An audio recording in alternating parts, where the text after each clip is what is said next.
Bonjour à tous, je suis Osséna Mili et je vous souhaite la bienvenue sur Tradi Cuisine. Aujourd'hui, je vais partager avec vous une recette de ma maman qu'on appelle loubia à la maison et plus généralement au Maghreb. C'est en fait une soupe super réconfortante à base de tomates et aux haricots blancs qu'on aime bien faire l'hiver quand il fait froid. Cette soupe peut être faite avec ou sans viande, même si pour ma mère, pas de loubia sans pied de mouton parce que ça donne un bon goût à la sauce. Allez, c'est parti!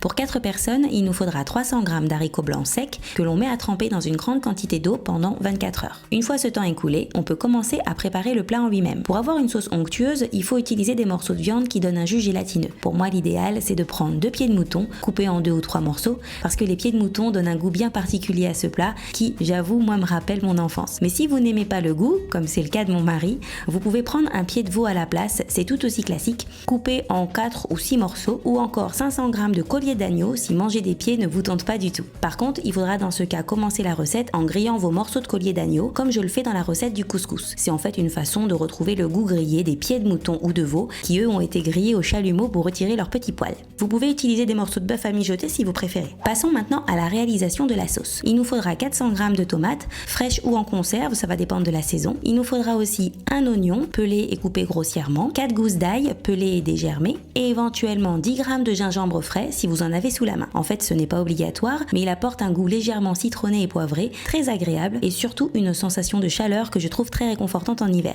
Mixez le tout jusqu'à obtenir une purée bien lisse. Le fait de mixer les ingrédients permet d'avoir une soupe onctueuse, sans morceaux, pour laisser la vedette aux haricots blancs qui apportent toute la gourmandise au plat, avec leur côté fondant et crémeux quand on croque dedans. Enfin, dans cette soupe, j'ajoute aussi 300 g de carottes pour apporter un peu de légèreté. Il faudra les peler et les couper en rondelles épaisses parce que leur cuisson avec les haricots blancs sera assez longue. Pour la cuisson, moi j'utilise une cocotte minute pour aller plus vite, mais si vous n'en avez pas, je vous invite à lire mes conseils sous la vidéo. Dans une cocotte minute, il faut chauffer une cuillère à soupe d'huile d'olive et 10 g de beurre clarifié ou simplement du beurre si vous n'en avez pas. On ajoute ensuite notre sauce tomate et on assaisonne avec 2 cuillères à café de cumin, 1 cuillère à café de curcuma, une pincée de piment, celui de votre choix, 15 g de gros sel ou une cuillère à café de sel fin et un peu de poivre. Si vous réalisez ce plat sans viande, je vous conseille d'ajouter une cuillère à café de paprika pour donner un petit côté fumé au plat. Dans tous les cas, on termine l'assaisonnement avec 2 feuilles de laurier, puis on fait revenir à feu moyen pendant 10-15 minutes, le temps de cuire la tomate, l'oignon et l'ail, et pour faire ressortir toutes les saveurs des épices. J'ai failli oublier, j'ajoute aussi 20 g de concentré de tomate pour intensifier le goût de la tomate.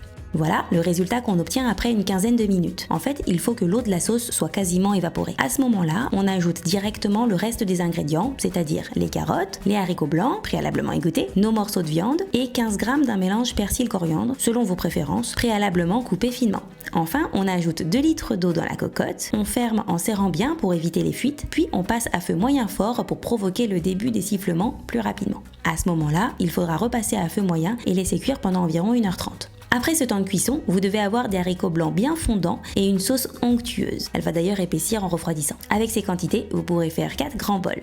Bon appétit!